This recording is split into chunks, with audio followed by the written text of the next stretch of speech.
Well, here we are, guys. Life in the Peloton, presented by MAAP. Don't forget, it is a great time right now. The Life in the Peloton book that we released earlier this year is being exclusively sold at MAAP. Look, this is a project I worked on with a good friend of mine, Tom Southern, over the last few years. It's a guide to what life is like in the pro Peloton. Look, it's for everyone, from the aspiring pro to the cycling nerd to the newbie. There's heaps to read in there. Either drop into a lab and grab yourself a copy or head over to maap.cc and get one shipped out to you right now. Well, this is it, guys. It's the end of the road season, and if you're a long-time listener, you would know it's the end of the season for us here too at Life in the Peloton. We've always followed the road season calendar, and it's time to have a break from cycling. It's time for off-season. It's time to rest. Time to have a bit of a party, but then it's going to be time to retrain pretty soon as well. Well, in the light of all that, we've got a really, really special guest for you to close out not only the season, to close out her career too. It's the Olympic and World Champion, Grace Brown. She's just arrived back here in her hometown, Melbourne, and she was kind enough in a jet-lagged state to come and meet me for an afternoon coffee and just have a good old-fashioned yarn. I've been resisting in jumping online and chatting with Grace this year, always knowing I wanted to kick back and have this conversation with her in person. But little did I know she was going to have such an epic season that she's had. And in the end of all that success, do the ultimate mic drop and call it a day on professional racing at the high of all heights. But look, although we won't be having a podcast come next week, there will be, of course, lots of good stuff going on at Life in the Peloton still throughout the end of the year. Just around the corner, we have got the Life in the Peloton MAAP cycling kit and casual apparel dropping. Yep, you heard me right. The very first MAAP Life in the Peloton kit is coming.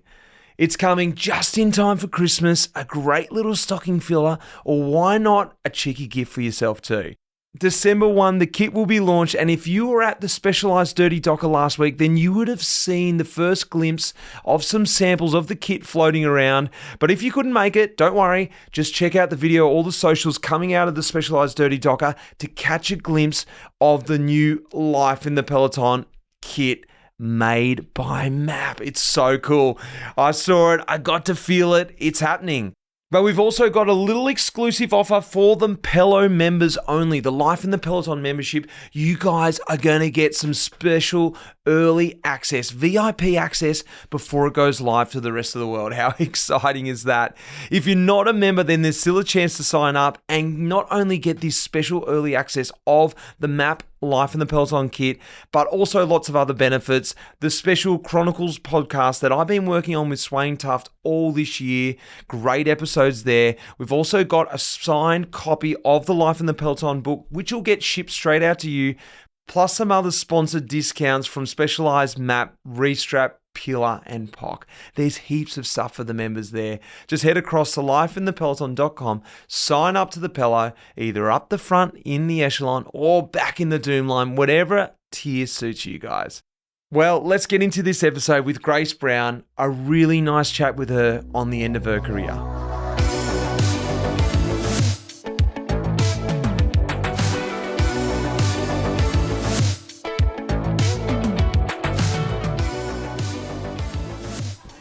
Well, this is special. Grace Brown. We're here in Melbourne, aren't we? Yeah, in Moonee Pond, sitting at a typical Melbourne cafe. Got a cold brew, sunny weather. Couldn't be better. You've only just got back, haven't you? Yeah, landed on last Thursday night, so pretty fresh. And it's the first time I think I've ever had proper jet lag. Ah, yeah. Why do you think that is? I don't know. I think my body knows that it's all over. It's just like throwing in the towel and, making me suffer. Well, you already said it. It's all over. How does it feel sitting here at the cafe, not lingering like, okay, I've got the off season, and I guess, you got to start training up. You went for a ride this morning. It's not out of the system. You mentioned to me just before you want to keep it going. Has it dawned yet? No, I don't know. Like I'm battling with the mentality of it, I think. Still enjoy riding my bike and getting out there. I think I'm going to struggle to let go of, like, I don't know, wanting to be fit. But it is weird, like, not... Because usually you stop and it's like, all right, I have 3 weeks to just let my hair down, eat all the bad food and drink all the beverages I can, and then you'll get back to serious business. But now I'm stopping, and this is the rest of life, so I probably need to have some healthy habits. I can't. Yeah, I just hearing that. Like, I'm trying to rewind myself back to that moment. Like, I've been retired. I think you said it well, actually, because it's not retired. You're just stopping competitive cycling. Yeah. You worded that really well. I heard it the other day, and I keep saying I've retired, but clearly I'm not. I'm still working and doing other things. Yeah. I've just stopped racing competitively. I'm still riding, and just that feeling of closing it all out, coming back to Australia. It's always lovely getting back to Australia after a full season and just sort of reconnecting with your home and being back. But I guess Melbourne for you, how long have you been in Melbourne? Because you originally weren't from here. Yeah, I moved to Melbourne when I was a teenager. I got shipped off to boarding school when I was 14 and, stayed in Melbourne for uni. And then basically until I hit the road for cycling, I was here. So Melbourne is, pretty much home. Well, Camperdown, where you're from, is a pretty famous town for cycling. It's actually pretty famous just recently looking through it. There's so many sporting legends that come from there. There's a handful of AFL players, Olympians. You're only just one of many. Yeah. Yeah, I think Camperdown punches above its weight, for sure. Yeah. It's definitely a sport-loving little town.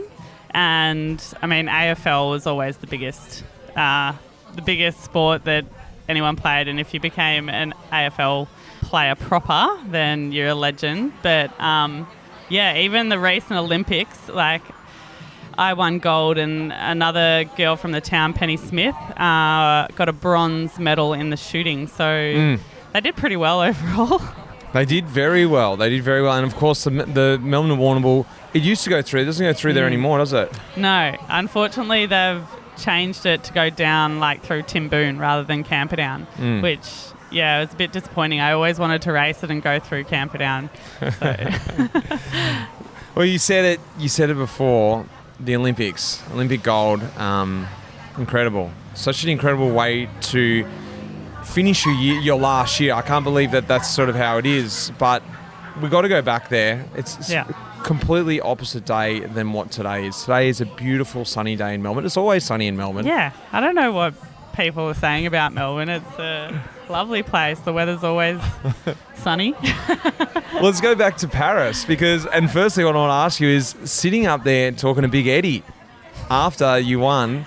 Yeah. How was that? Speaking to Eddie Maguire, TV sort of personality, mainly known for his sporting stuff, but sitting up there being the first Australian to win a gold medal at this year's Olympic Games. Yeah, I mean, like, I was like, when did I speak to Eddie when you just mentioned that? I'm like, everything's sort of a blur from after, from the moment I won to just being, like, dragged all around Paris for various media things. But, super cool, like, being in the Channel 9 studio in front of the Eiffel Tower, speaking with Eddie Maguire, like, I don't know, it feels like,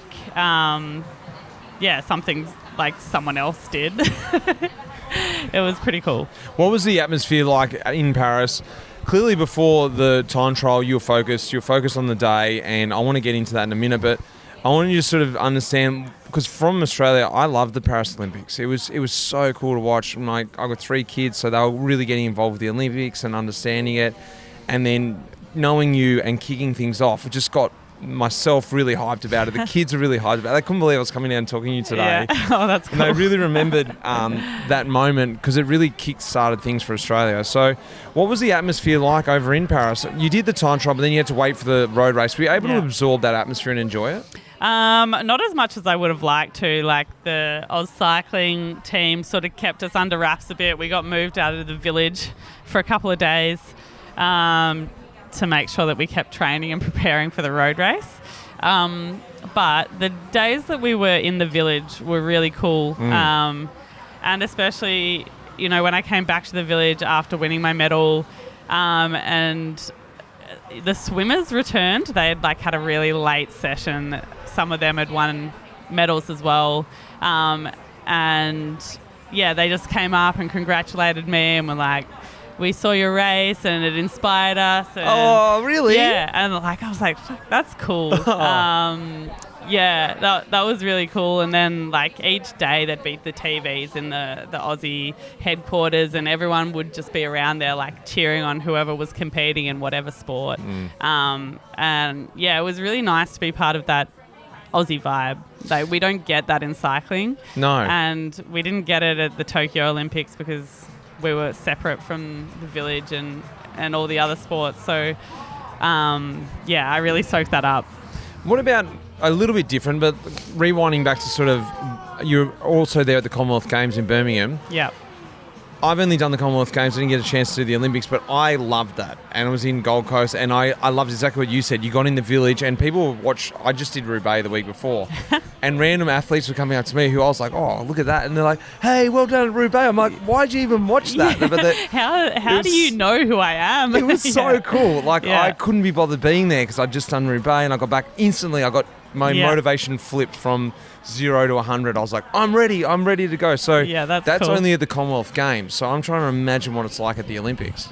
Yeah, I think, well, I reckon Gold Coast in Australia would have been next level for the Com Games. Like, doing a home event is always cool, and everyone gets more hyped, I think. But Birmingham was good. Like, it felt, because I'd done Tokyo and then I went to Birmingham. And yeah, we started to get a bit of that culture. We weren't at the main village for the Com Games. It was like a satellite one, but there were still other sports. I think we were in with rugby. So that was fun, and just seeing other athletes from other countries. Yeah, that was cool as well. So it sort of just, each event just like bumped up that little bit more, and Paris was, the pinnacle. I want to talk about this last year before we get back to Paris. But your last year as a pro was a big year. It was an amazing year. 57 race days, and you sort of did everything, all the best stuff. You did all the Australian stuff. You did all the classics, from what I could tell.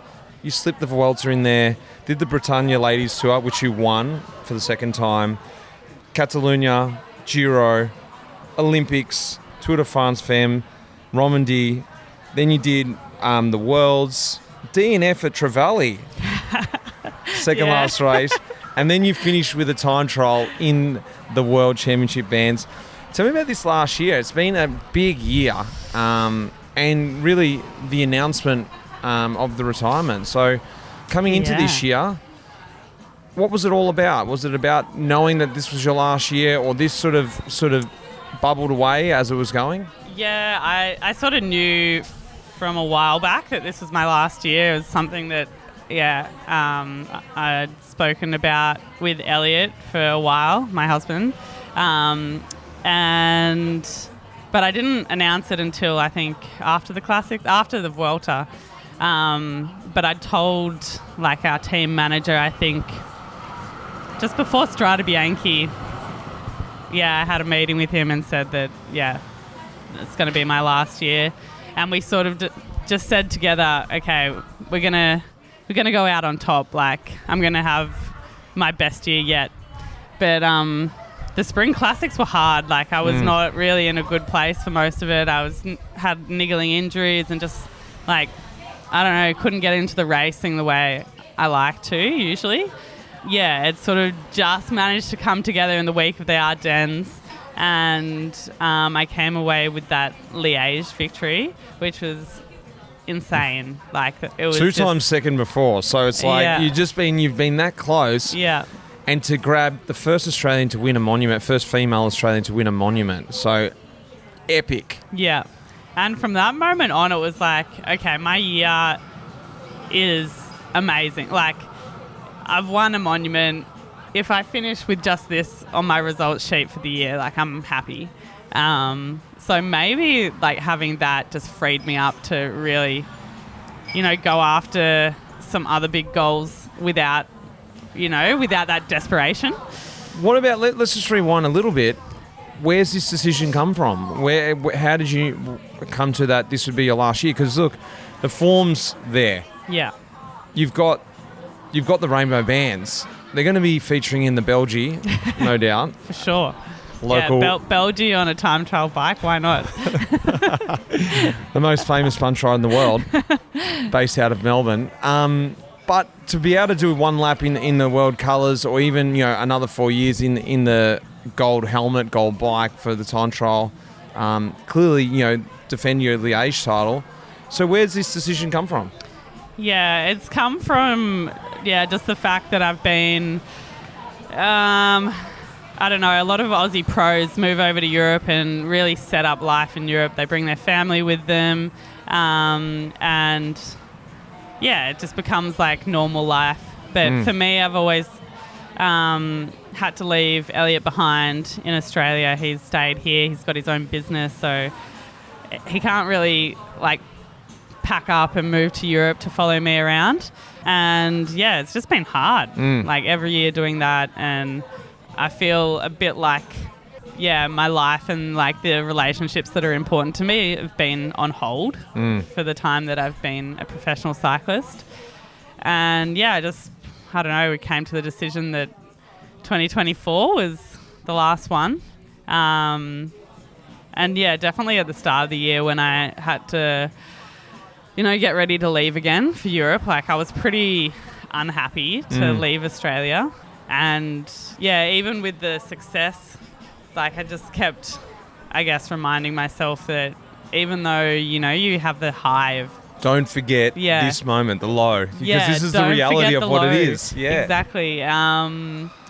Because... Not in a really sad moment, but I 100% get you. Yeah. You finish your Grand Tour, you absolutely hate it the day before. Yeah. And 2 days later, you're I'd probably do the Giro again. It wasn't too bad. You forget how bad the lows are and how miserable you can be sometimes at the start of a race, being I just don't want to be here. And also for me, going home between races sometimes is pretty lonely.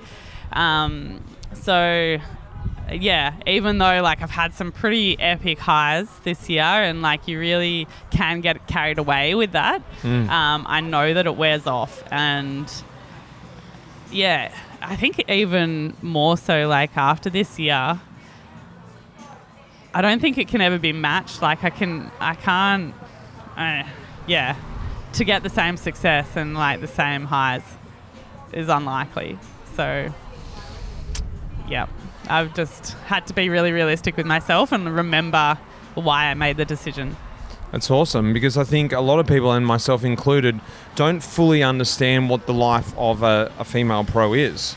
And it's I think vastly different to the male pro because, financial side of things, the support from the team side of things. Yeah. And there's a question that I sort of wanted to know is why don't we see a lot more partners following the female athletes, or the female pro, because it's quite a common occurrence for male, say Australians or Americans. Their partners come across, they have set up their family. You mentioned that a few do it, but I know a few who are similar to you. They pack up, they come back, and their partner's back here working, and they come across and visit them maybe once a year, and that's about it. Yeah, I think it's slowly moving, for more female pros to be able to support their partners to come and be in Europe. The salaries have definitely increased, and I mean I could have supported Elliot if I needed to, but he it's more he has his own his own things that he's chasing, and I don't think he would have coped just being a home dad. I don't know. He would have been able to find something, but for him to close up his business in Australia and commit to coming over would have been a really big thing. So, it never got to that point.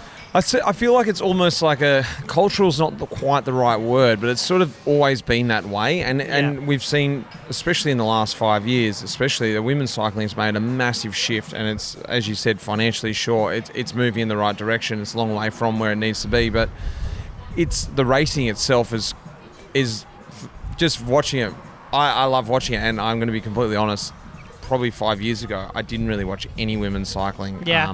And now I'm more than happy if it's a men or women's race. I don't care. They're just both great racing. So yourself, pretty much your whole career, you were racing over in Europe from 2018 with Wiggle, and then 19 you started with Mitchelton. That was sort of really when the big shift started to happen, and your career, you sort of followed that shift and you got to experience it all the way through. Yeah, it's been like really crazy each year how much it stepped up, and like the most tangible thing is obviously the financial side of it and seeing salaries increase, but also just like the coverage. I remember the first year it was impossible to find where to watch women's races, and now all the big.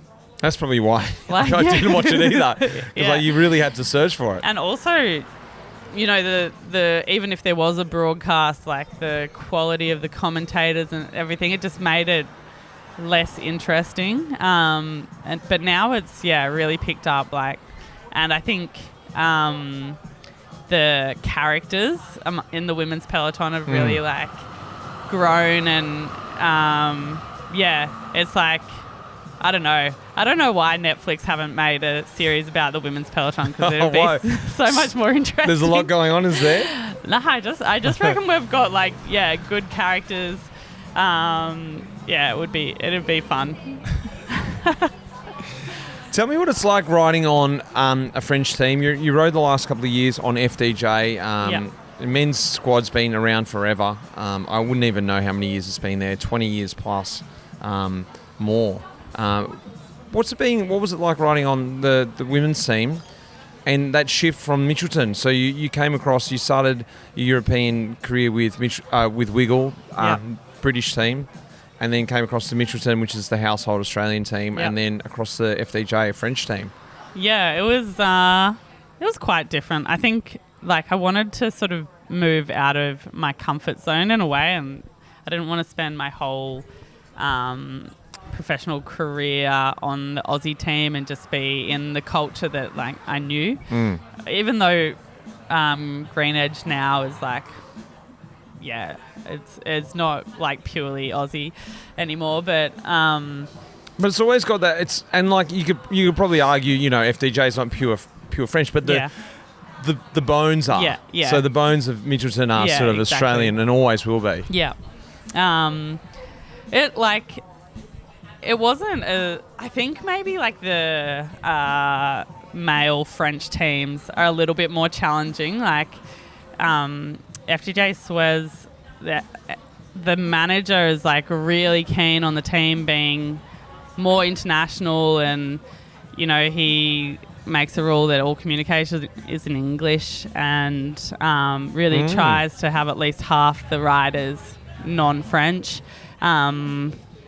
A little known fact actually is that the women's team and the men's team are completely separate. Right. Yeah, not the same entity at all. Same kit, that's about it. Well, no, just... Same sponsor. Just same sponsor. Yeah, we don't have Groupama. Pretty much all the other sponsors are different. But, everyone just assumes that we're the same team. Little insight for the listeners, just setting things straight. For myself too, no, everyone assumes that. But, no, it's been good. Obviously, sometimes it's hard. Occasionally I would do a race and it's just me and the rest of the team French, and they can't help it but speak French at the dinner table. And, but I don't know. I sort of just weaseled my way into conversations anyway and made them speak English, or I learned enough French to know what they were talking about. But I enjoyed it.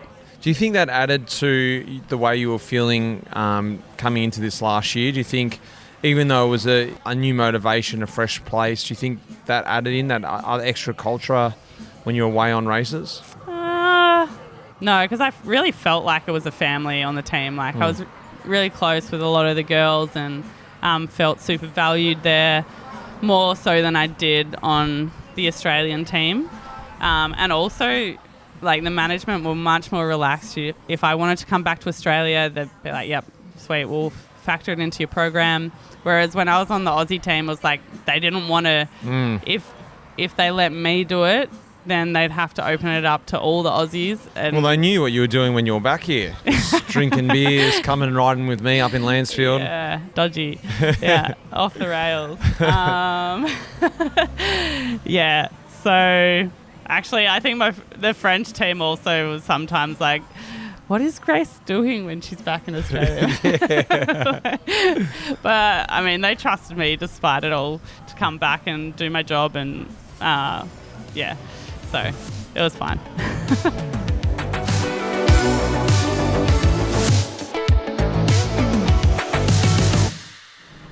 Well, a bit of change in tact. We're only 2 weeks out of it, but the Dirty Docker, unfortunately, you weren't able to get back for the Dirty Docker, were you? I tried to change my race schedule, but it wasn't on. Because I wanted you there to do the Dirty Hat Trick, which involved cross-country running, cyclocross, and the gravel. Because you're an ex-cross-country runner, aren't you? Yep, I did. I was going to say I dabbled in it, but like pretty much did it my whole childhood and teenage years, so a bit more than dabbled. What's the pro cross-country scene like? Because I tried to tap into it. I was speaking to a guy, Mitch. You can't say pro in the same sentence as cross-country running. I don't think it exists. Well, they got buses and stuff, I'm assuming, yeah. Yeah. Treadmills outside the bus to warm up. All of that, yeah. There's heaps of money in that. What's it like? It's very like club scene oriented. I guess I got into it through school because, you know, when you're a kid in primary school, you do the school cross country and then you go to, I don't know, regionals and then state and, then I'd do the nationals. Basically did that every year. Did you like it or was it just because you were good at it? Were you good at it? I guess if you went to nationals. Yeah, I was pretty good at it. But there was like a period, I think, in my early teenage years where everyone else started training and I missed the memo. So you're just doing off raw talent. Yeah. I think like 6 weeks before the nationals I'd start training and I'd do like, I don't know, we had a 2K block and I'd just do like a 2K run and that was my training. But then probably like later in high school I got a little bit more serious. I joined, once I was in Melbourne, I joined Box Hill Athletics Club. Oh, wow. And trained on the track, so got a little bit more into track running as well. But yeah, cross country was always part of my year in the winter. What did you like about it? Was it sort of like the rough? Could you compare it to say like a classics race? You know, it's a bit gritty, it's a bit muddy, it's hard. It's probably more like cyclocross. Yeah, okay. Yeah, you're like, it's muddy. You sort of full on. Yeah, full on, like a bit hilly. And yeah, there was always like a sausage sizzle or something that made you feel sick as you're coming towards the finish line. But yeah, also just a like good community. Yeah, I really enjoyed just like the people I trained with and going to races, and it was a good little family when I was in Melbourne and away from my mum and dad. So yeah. And from what I understand, you didn't continue on because you started getting injured a bit, and maybe that was the lack of training, potentially. I'm understanding now. That doesn't work. I think it was when I tried to train more, then my body was like, nah, we're not into this. So, I got a whole heap of stress fractures, like both tibias, the head of my femur. And wow. Yeah, just from doing the short stuff, or you were just getting into big Ks then? I was trying to like build up. I think I never really got much over like 50 Ks a week. And then my body started to just weren't made for running. It just wasn't made for running. I think like, I don't know, I'm quite a muscular cyclist and I was leaner as a runner, but like still muscular. And yeah, I think it was a little bit too much bulk to carry around. So yeah, the bones weren't up for it. And so you made the jump across to cycling. Yep. How did that come about? Like, I know you've probably told this story a million times, but I've never heard it. I want to hear it. I don't know. For quite a few years, my dad, for some reason, was telling me that I should try cycling. Your dad was a cyclist? Oh, he's always, ridden. Like, casually. Yeah, he did some racing with the Camperdown Cycling Club, but I don't think he really enjoyed. He just liked riding away on his own. So, yeah, I wouldn't say he was like a proper competitive cyclist, but has always enjoyed riding his bike.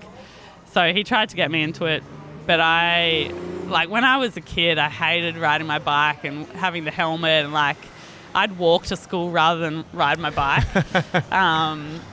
So I was really resistant to getting on a bike. But then, yeah, I don't know, because I'd had enough of running, I was like, well, I need something else to do. So, yeah, I was like, okay, I'm going to buy a bike. Right, you bought one yourself. Well, I think it was like a deal with mum and dad for a birthday. Right, okay. Yeah. And then, yeah, just got pretty hooked. I went down and joined a bunchy on Beach Road, and then, yeah, wanted to race. You're like, oh, it's actually all right, this. Yeah. Yeah, but it was like I don't know, I sort of expected it would just be like another endurance sport. Quickly learned that there's a little bit more to it. But yeah, it's like so much more fun racing a bike than racing on two legs, pounding the pavement. So, yeah, got pretty hooked. Really quick progression, because, you know, you started that transformation was in about 2015. Is that right? Yep. Yeah. You came on the bike, and then pretty quickly you went through the NRS, raced on Team Gusto or Holden Team Gusto. Yeah. Is that right? Yeah, something like that. But then a couple of years later, you're awarded the Amy Gillett scholarship. Yep. In 2018, and that's sort of after an amazing sort of breakout season. 2018, you were the Oceania champion in time trial, third at the Nationals. Yeah. And that sort of was the pathway across to then Wiggle, which we spoke about before. You got the love for it, but then that ability, you've always had it there.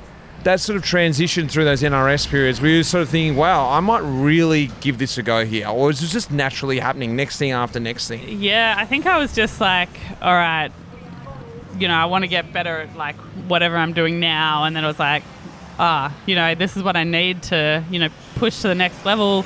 And I started winning, some of the NRS. And actually the year before the Wiggle in 2017, I went with the Aussie development team to Europe. And first exposure to Europe. Yeah, that was tough. Doing some of the Belgian races, and I think we did Thuringen. We even did a few world tour races, like Tour of Norway and the race in Sweden, Vagada, that doesn't happen anymore. But it was really hard. I remember getting dropped pretty much every race. And are we like, what the hell? Yeah. and also just being told, okay, you need to get to the front for, whatever part of the race. And I thought, it's literally impossible to get to the front. Yeah. How am I supposed to get there? It's just this block of other cyclists in front of me. And I really thought I wasn't cut out for it. I remember a conversation on the phone with my parents being like, no, I think when I come back, this is the end of it. This pathway is not going anywhere. I'm not going to be a pro. We'll leave this behind. Wow. But, I don't know. At some point when I came back to Australia, all that experience in Europe must have just, soaked in. And then the Aussie summer after that, You're going. I was going, yeah. I was really good. You didn't get so scarred to go I don't want to go back?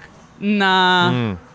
Not so scarred. Other than the racing was the hard thing. So I guess then coming back and having a good experience in Australia, racing Tour Down Under, and I actually came third on one of the stages. I was like, well, if I can come third here, then maybe I can maybe move up to the front in Europe. Maybe I can make it to the front of the bunch in Europe at least once. So yeah. It sort of flipped my mindset about it somehow, and I felt positive. And then actually that Amy Gillett scholarship was sort of in partnership with Rochelle Gilmore to join Wiggle for a few months of racing. So I didn't do the full season, But it was just like another nice little like taster.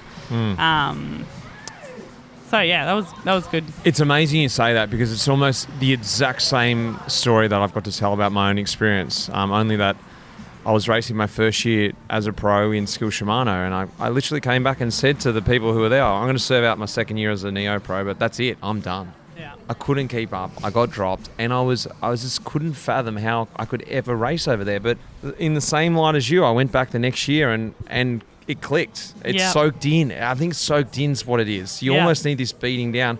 But I think that's what makes good pros. Listen to me pump my own tyres up.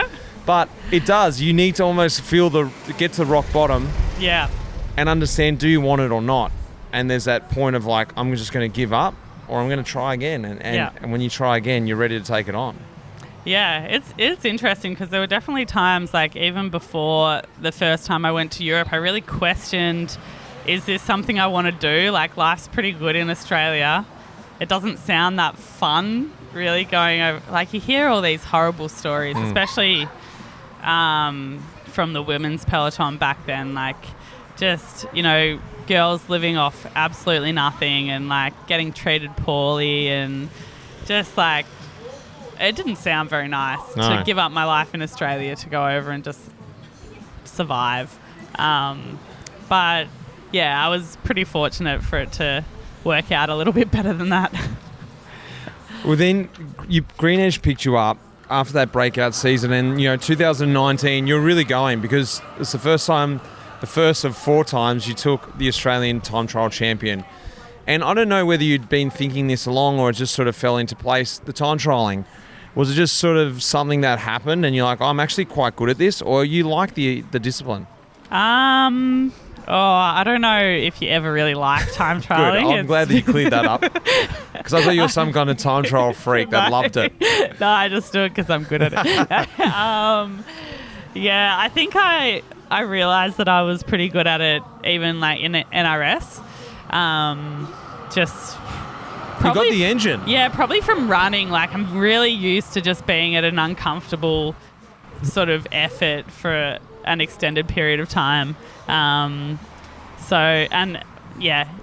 running you really learn just like to pace and be at that like just off like your limit for sounds for the awesome. distance you have to yeah, it's not I do love running, but I know what you mean. Yes. Yeah. So I don't know. Yeah, I sort of credit the running a little bit for the time trialing. It's the mentality, I think, and Mike Woods is a really good example for me, an ex-runner, and the things I see him do sometimes, I'm like, Mike, just sit down. You've been out of the seat this whole climb for 40 minutes, and he's just dancing on the pedals. Oh, yeah. I'm like, how are you not building up lactic? He's like, I am. I'm fully lactic the whole time. But he's just like, I'm dealing with it, It's the mentality. You see it also from mountain bikers, I feel like they, and cyclocross riders that you said, they've got this idea that, okay, well, I've been there before. I've hurt myself so hard before. I'm not afraid to go there. Yeah, definitely. Yeah. Like, I think I'm pretty used to being in pain. And every time beforehand, you're like, why do I do this to myself? Like, this is so stupid, just like heading down the ramp and you know that you've got 40 minutes or whatever of absolute hell. But keep rocking up again, doing it again. Few screws loose. Lots has happened. Your first big win in Europe was Brunsonpel. Yep. Tell me about that in 2020. A bit of a funny year because that was actually at the end of the year. It was the COVID year. Yeah. And what was it like? Yeah, I guess, now not a time trialing, really sort of cracking it. Yeah, it was very cool to win that race. I don't know. I think I came off the COVID sort of lockdown period. Where were you well. for COVID? I came back to Australia. Yeah, we were in Belgium and some races were getting cancelled and I literally was like just looking at flights like I'm getting out of here. There was no way I was getting stuck in Europe during COVID. So I came back to Australia. Oh, it was easy back here. No lockdowns, nothing. It was cruisy. Well, it wasn't too bad. I think because there was a lag. Europe went off and then I came back to Australia. And then you flew out. It was all right. And then Australia started going downhill and they went into lockdown. And then 2 weeks later, I was back in Europe and they'd opened up again and racing was starting. So oh, cheeky. Yeah. Elliot called me the chief lockdown avoider. But it worked Yeah. because you cracked it. Yeah. And you're like, hang on. Yeah, I came back with some like good form, and I don't know. Yeah, it just started going well. And sort of found myself racing the classic style races, and being up there in the final like each race. And that was just, it was fun. I really enjoyed that year. And really feeling part of the Peloton now, and Yeah. pretty quickly, it's just like you got to remember just 5 years ago, just sort of grabbing that bike and doing the bunchies. Yeah. And then all of a sudden over in Europe, the big step, the harsh reality, but then finding a place and winning in the classics is also really special. It's not winning a stage race and nothing to downplay that, but it's a one-day race. It's a really technically difficult race, racing. So I guess you're starting to feel like, hang on, I do belong here. I feel a part of this circus. Yeah, I think it took me a long time to feel that. Like even this year, sometimes I'm like, am I, like now I was like, okay, you really like belong here. But Definitely. I guess just like coming a bit like late to the sport. Yeah. There's some of it's like, you don't always feel like. You have the same history as everyone else, so that you really like belong there. But I think once you start getting a few results under your belt, you start to get a bit more respect from the other riders, and Did you like that fact sometimes? Because I feel like sometimes, maybe not in that scenario because I've been in cycling forever now, but in different things, especially where I'm living now, we're coming in new, and you've got a different look on things, and people who have looked down the same road their whole life don't see that tree on the left, and you're like, have you seen how cool that is? They're like, oh yeah. I didn't see that ever. Like they've got their blinkers on. So yes, you're the outsider, but maybe you looked at these races slightly differently, whether it was the running stuff, whether it was coming in late. Did you ever think about that? Did you like that fact? Yeah, I reckon maybe it helped me, especially in the start. Like the reason that I was able to get some results like earlier in my career was because I just went out and attacked, and like I don't know, just through caution of the wind. Let's see what happens.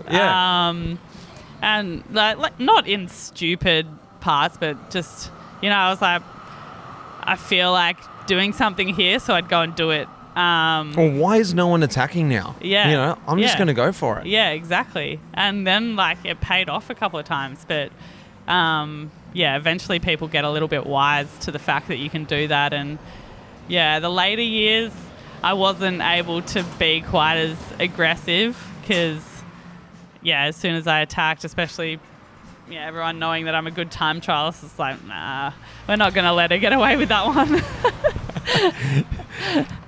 Look, there's so many things we can touch on through your career. You've got, you went to the next year, you were already over at the Olympics. You win Punter, another great classics. Second at Nolkra, of course. Second at Flanders.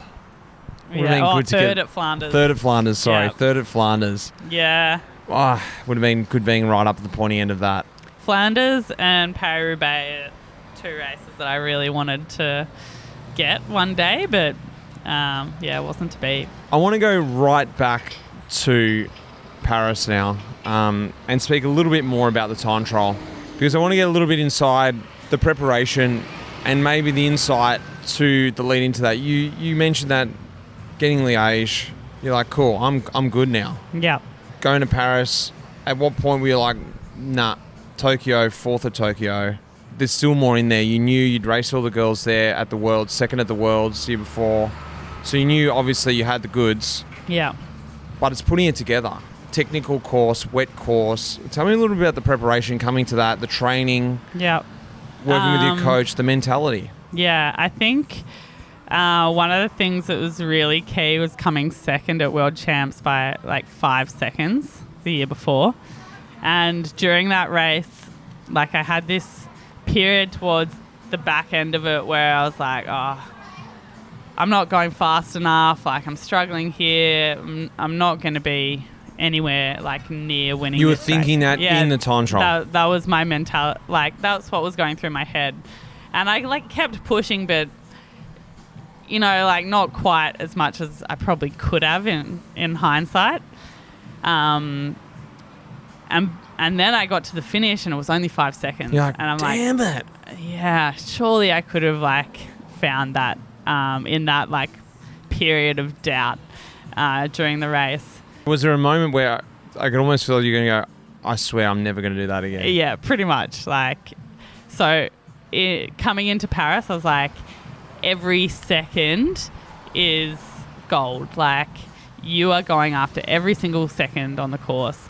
It seems strange because I'm assuming people listening going, but wouldn't you do that anyway? But like, I 100% know what you mean. You're still going hard. You're still right at the point. But there's like, I hate to use this analogy, 110%. But it's like going 100. You're going 100 the whole time, but it's like 110. It's like absolutely getting to the line and going, if I'm fifth and I know that I rinsed it, proper rinsed it, I couldn't care. Yeah, exactly. Like you need to, I don't know, there's points on the bike where you literally, your body shuts down and you can't go any harder.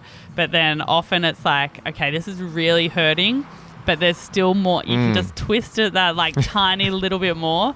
And I went into, the race in Paris, like being absolutely prepared for it to hurt and like go deeper than I ever had before.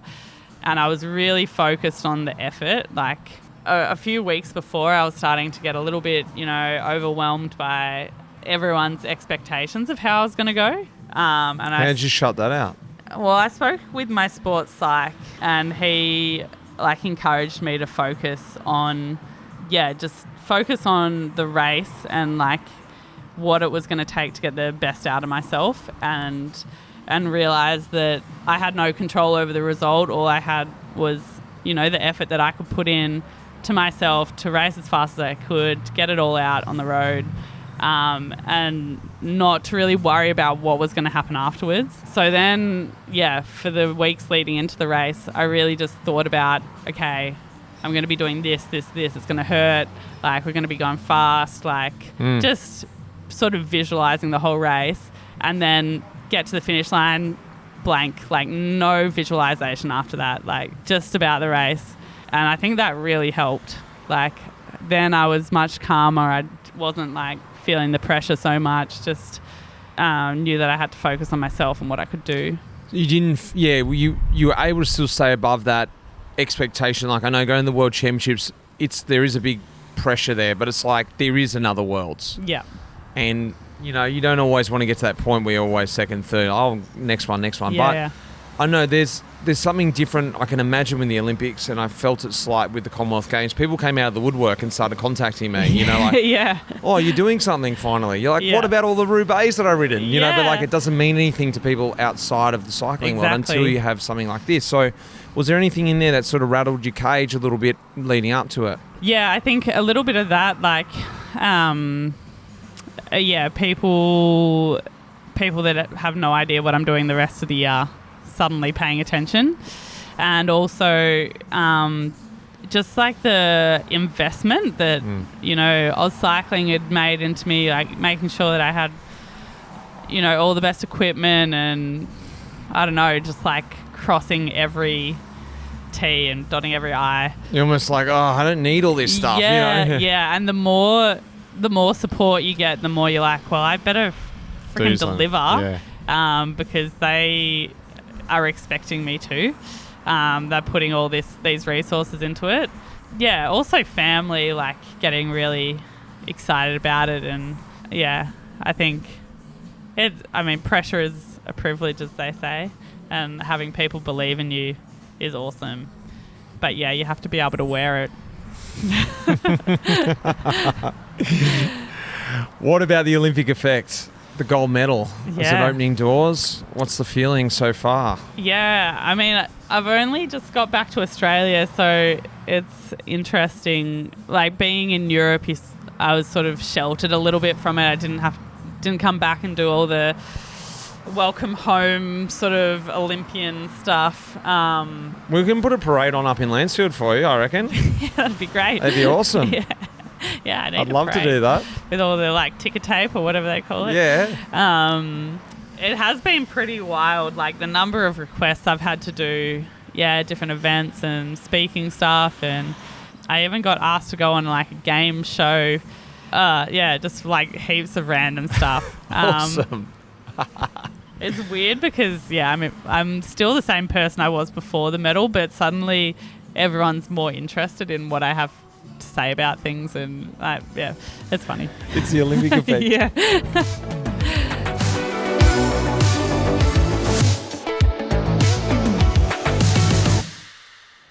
Just got a little espresso, thank you.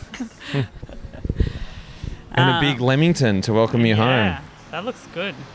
We'll get into it after. Are we sharing that? Yeah, I've got it cut. Got the big cut on nice. your side. Yeah. Well, for the tech heads out there, me included. Yeah, we've got to keep them happy.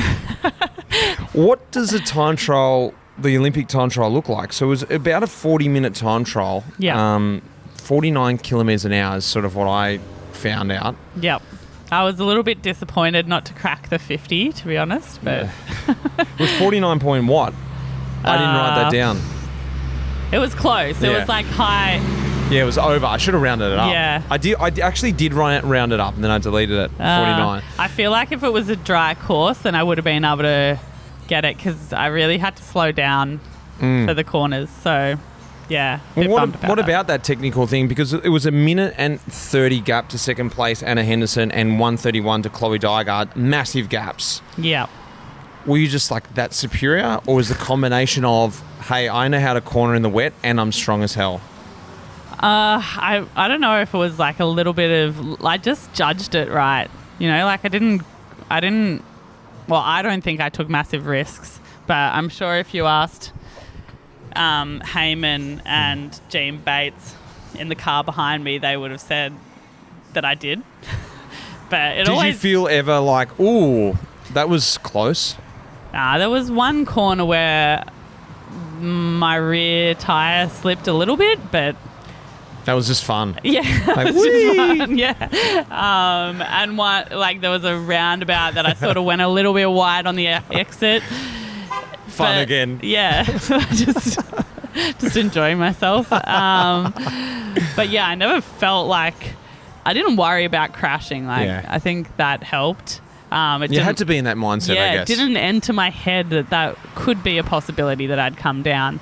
And thankfully I didn't follow what was happening in the race before I went off because lots of people crashed. And I think if you know that, then you're like a little bit tense and you're more likely to take a dodgy line or, wipe out. What did you do, Watts, for the... I did... For 50 minutes, 40 minutes. 40 minutes, pretty much bang on 300 watts. Nice.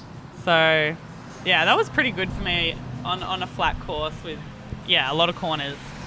A lot of zeros, yeah. For the corners. Yeah. A lot of non-pedaling time. Yeah. It's just another big event slotted into our season. Like I read out before, you'd done the Vuelta, you'd already done all these events, the Giro right before, and after the Olympics, you were straight to the Tour. Yeah. So, do you think that helps in a way, like cyclists in general now, but also yourself? Yeah, a little bit. You can't, we don't spend 4 years thinking about this one event because there's so much else going on, and it's impossible to build your whole season around that. Like, we have to peak and come down and go up again. So, I think it helps. It takes a bit of pressure off. There's still a lot of pressure for the Olympics, and you do feel like this is your one opportunity in 4 years to get it right.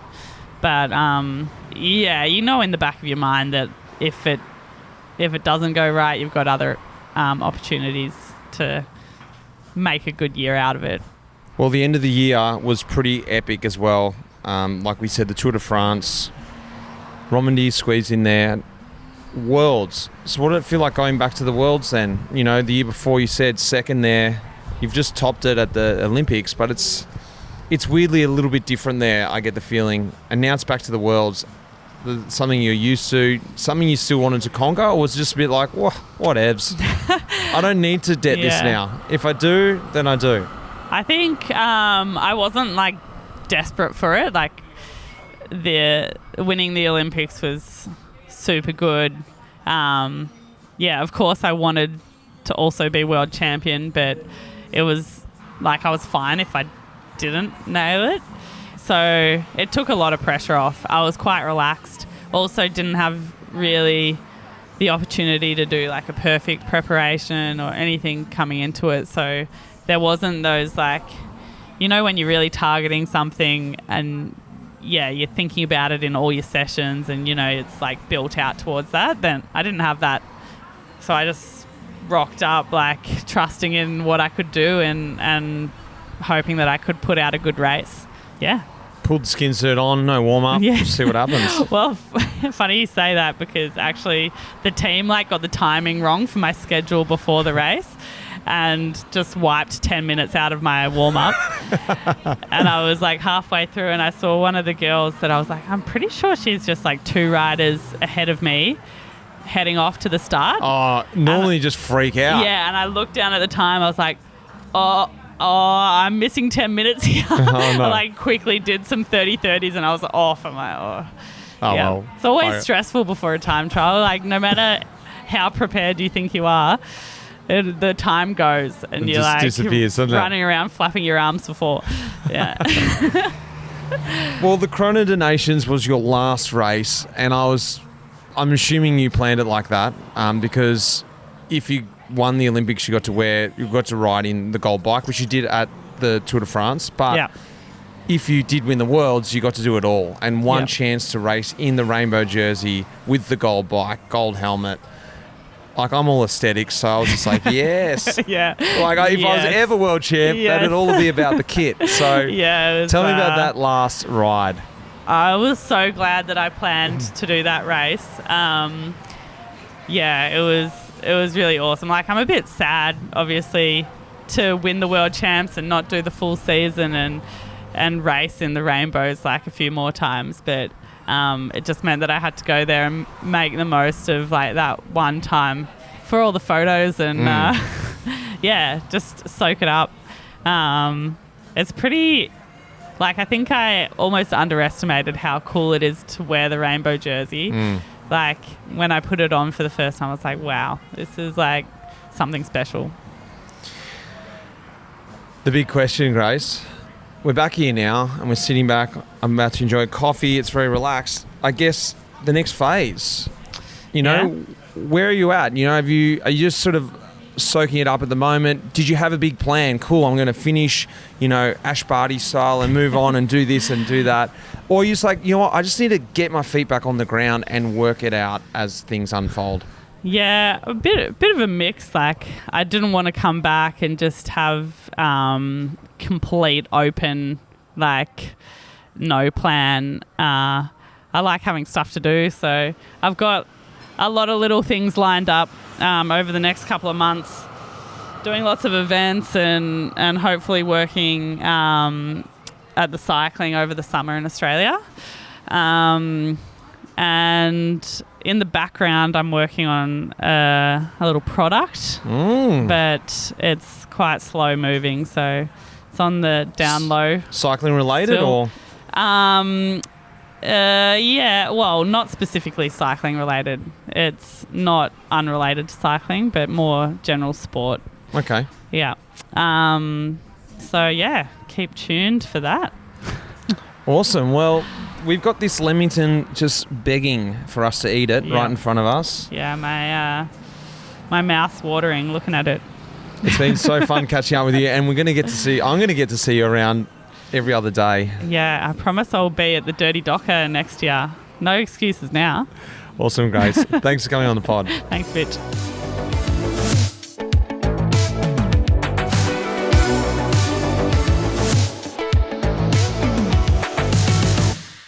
Love sitting back with her, love finishing the season with Grace, and love that she could end her career here at Life in the Peloton.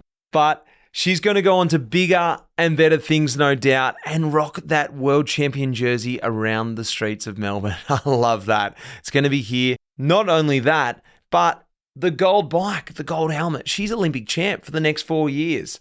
How cool's that? Guys, lots going on. This will be the last episode of Life in the Peloton for this year, but we'll be back next year, bigger and better, of course, in January with some new stuff. You'll be hearing about that over at the socials, so watch out for that. If you're a member of the Echelon, you'll be getting emails. Or if you want to just subscribe to hear the latest updates, head across to Life in the Peloton and subscribe. You'll hear about what we're going to be doing next year at Life in the Peloton. Big thanks goes out to lots of people that made the podcast happen this year. MAAP were amazing. I loved working with these guys this year, and they will be on board for next year as well. Great having them on board to make this podcast come to life and all the other stuff we've been doing off the air. You've surely seen it on the socials, and I'm sure you've been enjoying it too. Big thanks goes out also to Red Bricks Media, who put this podcast together. Couldn't do it without those guys. Will, Eleanor, you guys have been amazing. The Life in the Peloton team behind the scenes, Spurlo, doing an awesome job. Tom, Durbo, Swano, across to the Chronicles. Been great having you guys on board. And look, I couldn't do it without you guys listening. I love hearing from you guys, and I hope you've enjoyed the series this year. Get across, get your Life in the Peloton kit. That supports the podcast too, so I'd love to see you guys repping that. And if not, grab yourself a book. I will see you around. I'll see you next year. And thanks for listening. Take it easy, guys. Cheers.